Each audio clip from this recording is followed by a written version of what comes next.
All right. Good afternoon and a happy day of 8 billion for everyone. Our guest today will be Maria Francesca Spatolesano, the Assistant Secretary General for Policy Coordination and Interagency Affairs in the Department of Economic and Social Affairs, along with Ib Peterson, the Deputy Director for Management at the UN Population Fund, and John Wilmoth, Director of the Population Division in the Department of Economic and Social Affairs. And they will brief you on the day of 8 billion. According to the World Population Prospects 2022, the world population reached 8 billion people today. Also today, at the G20 Summit in Bali, the Secretary General spoke at the Food and Energy Crises session. He told G20 members that without coordinated action, this year's crisis of affordability may become next year's global food shortage.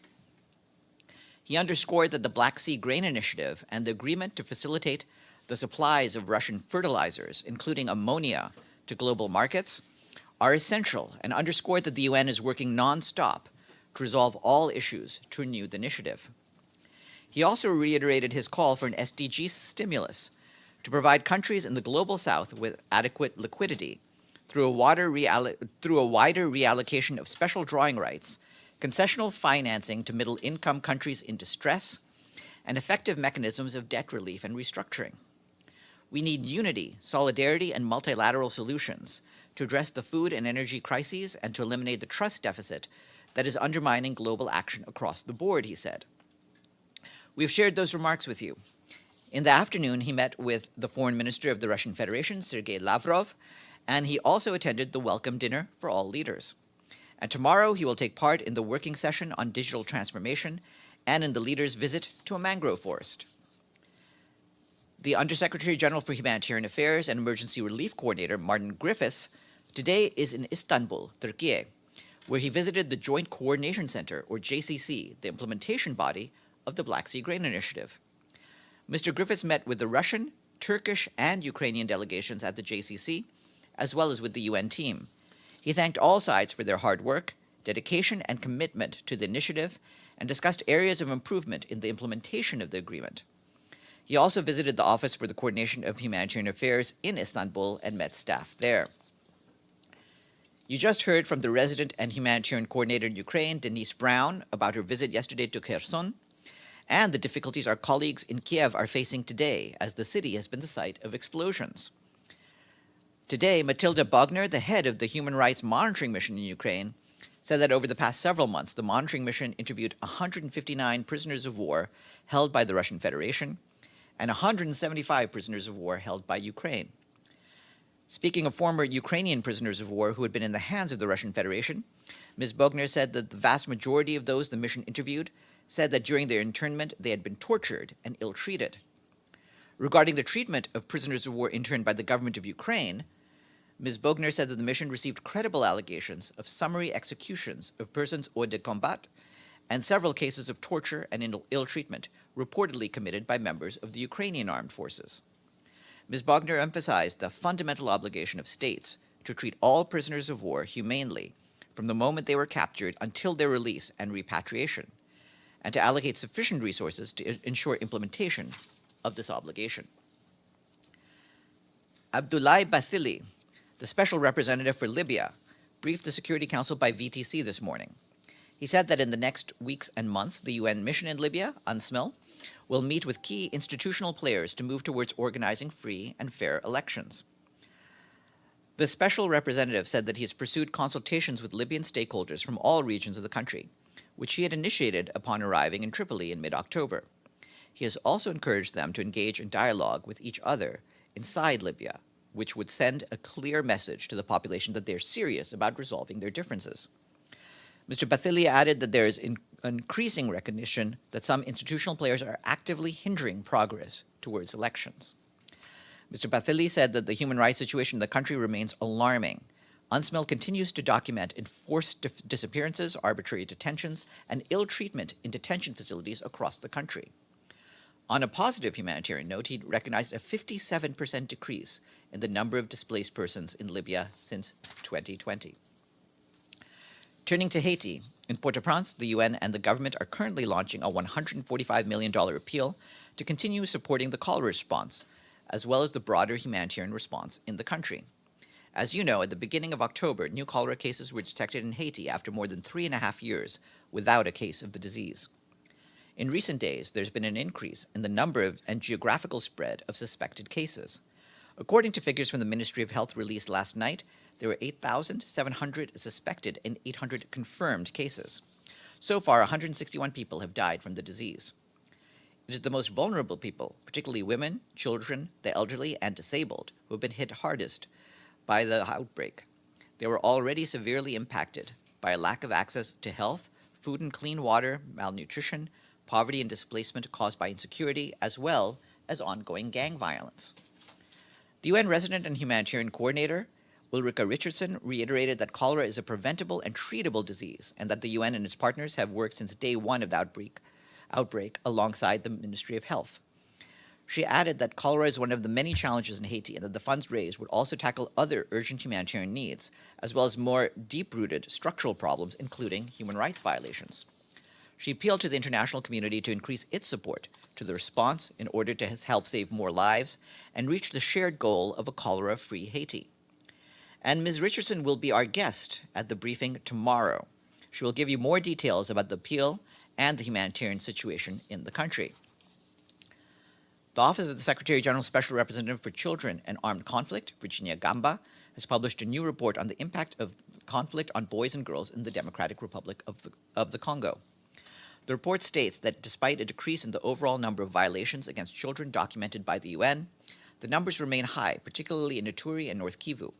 The reporting period is from April 2020 through March of this year. On a positive note, the report states that at least 3,900 children were separated from armed groups during the reporting period. Ms. Gamba calls on all armed groups to release children from their ranks immediately. The report's online. We have an update from the Central African Republic, where our peacekeeping mission, MINUSCA, facilitated the reopening of a school in the Wanja-Koto sub-prefecture in the Haut-Koto prefecture.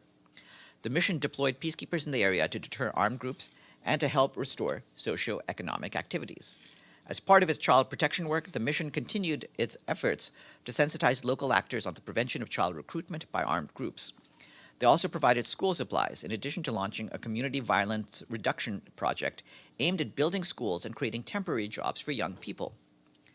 Elsewhere in the country, in Sibut, in the Kemo prefecture, peacekeepers installed approximately 100 solar-powered streetlights throughout the city. This project contributed to enhanced security at nighttime. And the World Food Program today warned that a combination of extreme weather patterns, a slow recovery from the economic fallout from the COVID-19 pandemic, and ripple effects of the war in Ukraine are pushing millions of people in Latin America and the Caribbean into deeper levels of food insecurity.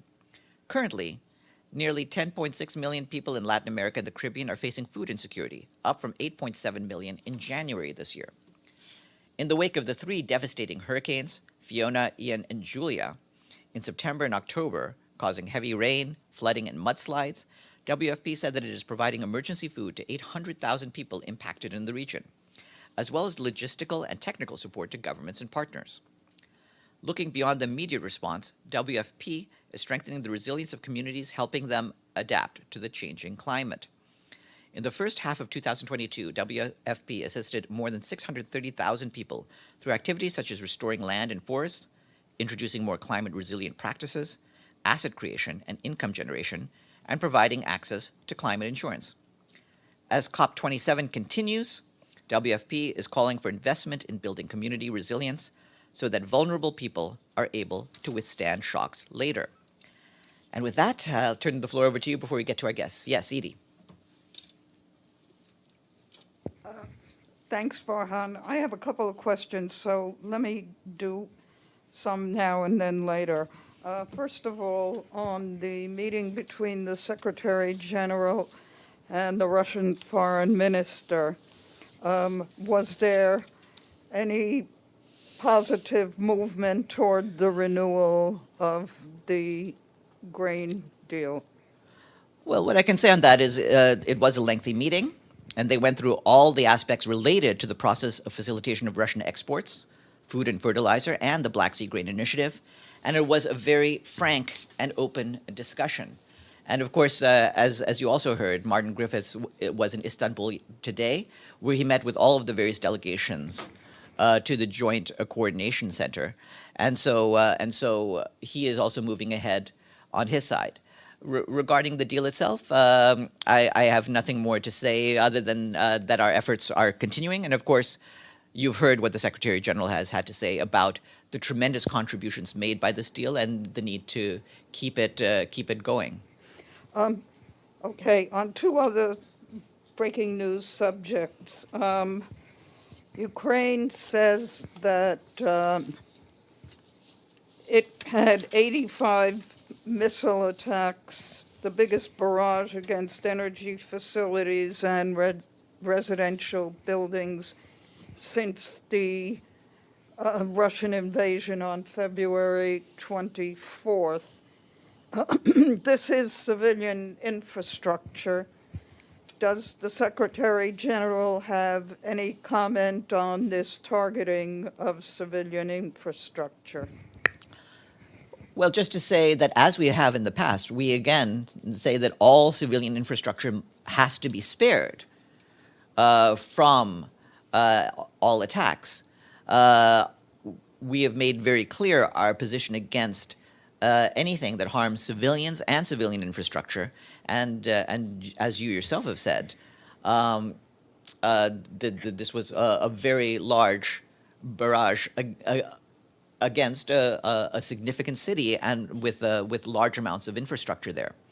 For those of you who were able to see Denise Brown an hour ago, she was speaking from an area where she and her colleagues are essentially hunkered down, trying to keep themselves safe. And of course, all our thoughts and prayers go with them, as well as to the population of Kiev as a whole, as they have to endure this. Yes, Natalia.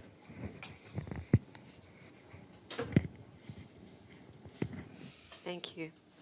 Yeah, just back to the Edie's question. Actually, Russia sent more than 90 missiles today to Ukraine. 70 of them Ukraine hopefully neutralized by the air defense system.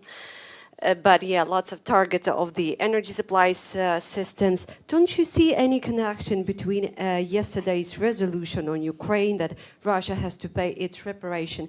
I mean, about the mechanism about paying reparations to Ukraine. Don't you see any correlations? And can we wait for any positive talk with Lavrov after this, what happened here today? I mean, in Ukraine today. Well, the talk with between the Secretary General and Mr. Lavrov did in fact happen today, and it happened along the lines that I just read out.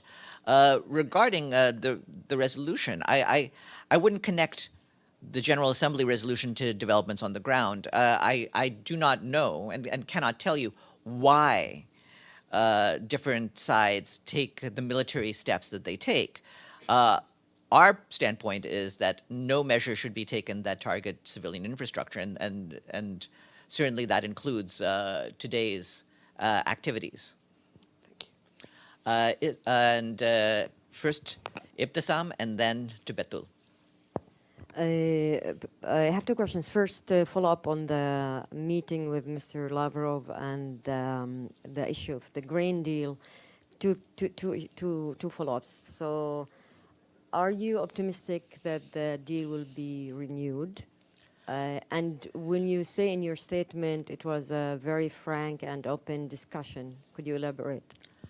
I don't have anything further to say about the meeting beyond the details that I had to share just now. In terms of optimism, what I'd like to say is what the Secretary General has frequently said when he quotes Jean Monnet. I'm neither optimistic nor pessimistic, I'm determined. And so on this, the UN is determined to keep pushing for what we believe is the best arrangement for everyone, really. I have another question on the issue of Palestine. There were some reports about that the FBI is going to investigate the killing of the Palestinian journalist Shireen Abu Akleh by Israeli soldiers. Do you have any comments on that? Not really. I mean, obviously, it's a question for the U.S. authorities to comment on the actions by their agencies. But from our standpoint, it's important, and we've repeatedly said that the case of Shirin Abu Akleh needs to be investigated thoroughly. So we appreciate any efforts by any sides to continue with that investigation. Yes. Thank you, Farhan. Let me follow up on the grain deal. Given the fact that this was a frank and open meeting between the SG and the Russian foreign minister, I assume that Lavrov must have told the SG what their intentions are regarding the renewal of this deal. I'm just curious if the SG received any assurances from Russia as to what their intentions are. And my second question is, does the SG have any reaction to the recent missile attacks launched across Ukraine? Thanks.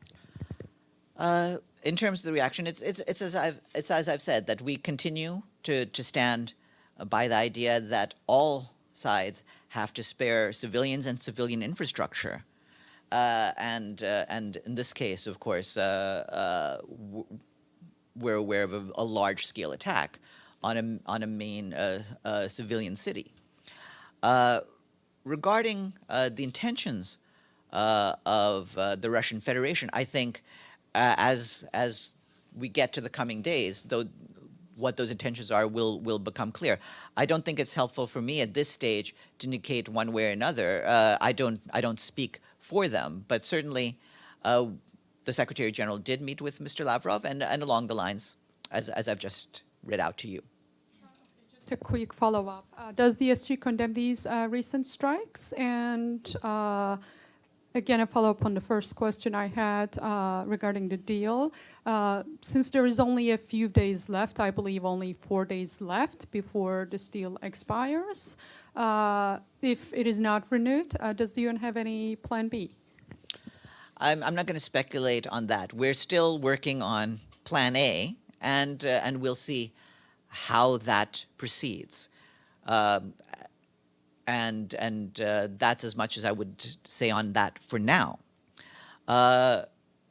Regarding the Secretary General's views, the Secretary General and indeed the United Nations as a whole are opposed to all attacks on civilian infrastructure. Yes, Christian. I'll try on the grain deal as well. I'm curious if there was any demands or any. There's a lot of steps have been taken to make sure Russian fertilizer companies are not subject to sanctions and can operate. Was any justification given for the exports not happening? Like I said, I don't have any further details to give on the conversation. What I can say, we've made it very clear that that sanctions should not be applied to the food and fertilizers that we are trying to make sure have an open pathway to be exported. And so we've been going about the fairly extensive work that's needed to make sure that all of the appropriate regulations and legal conditions are in place so that can happen. And you've seen the regular updates we've provided on that work, and we're doing what we can, and bit by bit we believe that we've been making progress on that. So just to say, you don't, do you know of any impediments remaining? Because the Secretary General was clear in the past that there were some conditions that some insurers and so on were reluctant to get involved. Is that still the case as far as you know? Yeah, there continue to be different problems, and we try to deal with them as they arise and as we are aware of them. Yes, Dishi. Farhan, a couple of questions on G20. Are there any additional meetings, bilateral meetings between the SG and other world leaders in Bali? As we get more details of those meetings, we will share them with you. I don't have any to share at this stage. At this point, I believe it's nighttime, so we'll let you know what tomorrow brings. But given the fact that you just said the Green Deal is so essential to not only the United Nations but to many of the people in the world, will he talk this issue to other countries rather than Russia to facilitate the whole Green Deal going? Because when we talk about the Russian food and fertilizers, just like you said, there's still difficulties. It's not up to the United Nations, but other countries. Will the SG talk this to others? Yes, he has been talking and will continue to talk with a wide number of countries, as will his colleague Rebecca Greenspan, who has been dealing with this issue for many months.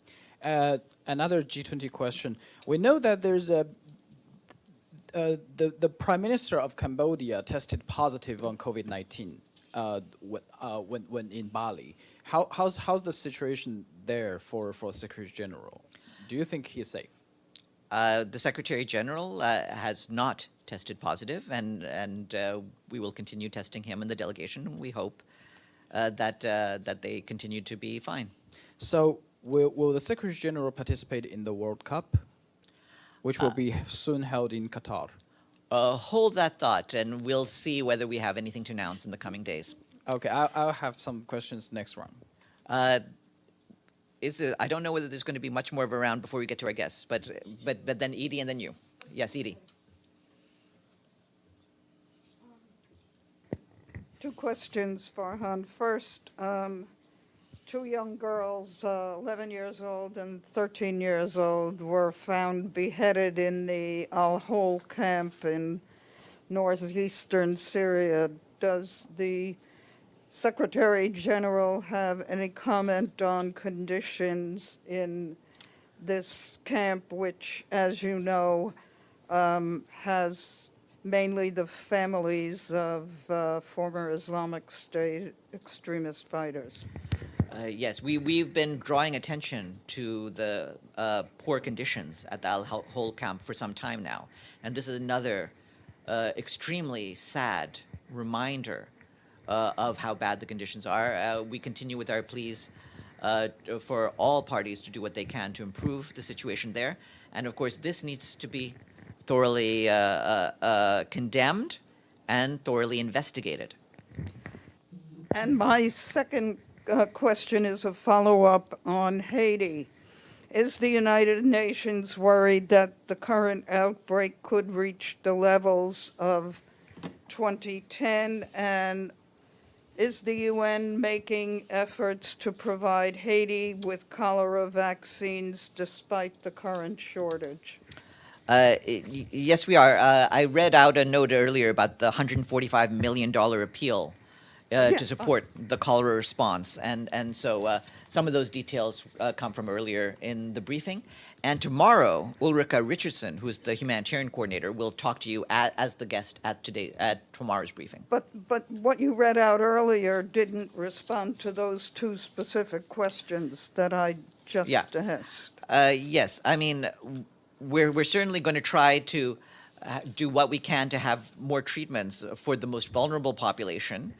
But certainly we'll try to do what we can to make sure that that vaccines are available, and that also the infrastructure of the country can be improved so that you have a better water and sanitary conditions in the country. Yes, Dishi again. Yesterday, the General Assembly adopted the resolution concerning Ukraine, which I completely understand. But if you take a look at the vote, Iraq, Serbia, Yemen, Syria, Libya, Nicaragua, all of the above I mentioned, they either abstained or rejected, which are actually invaded or attacked by other member states. So we know that the United Nations is a institution for all the countries to look upon for justice. So if we execute the same standard, do you think those countries also should have a sort of mechanism to have the reparation? Not to mention Palestine, who cannot even vote on this. Well, what you're really asking is whether the sort of vote that took place on reparations in Yeah, Ukraine do you think these should be followed by it votes feels for on, me it's like a jungle rule now. So how can other people look up to the UN to, keep this justice? Deji, the way the system works is the way it's always worked, that member states vote on resolutions. In this case, they voted on a resolution concerning Ukraine. You're asking whether they would vote on similar resolutions on other countries. That is something ultimately that member states have to deal with each other on. If they want to put forward other resolutions and put them to a vote, they're free to do so. But they're not as powerful as the United States. Right, so they cannot get that many votes. That's why I said I feel like it's a jungle rule. No. I'm sorry, but Yeah, I've been at the UN for some time. Even the smallest countries put forward resolutions that get voted on, and you've seen this happen many times on any given year. And so it's really up to each country and the sort of coalitions they build in support of their resolutions, and that's up to them. And with that, I will now turn the floor over to our guests. Please hold on 1 second.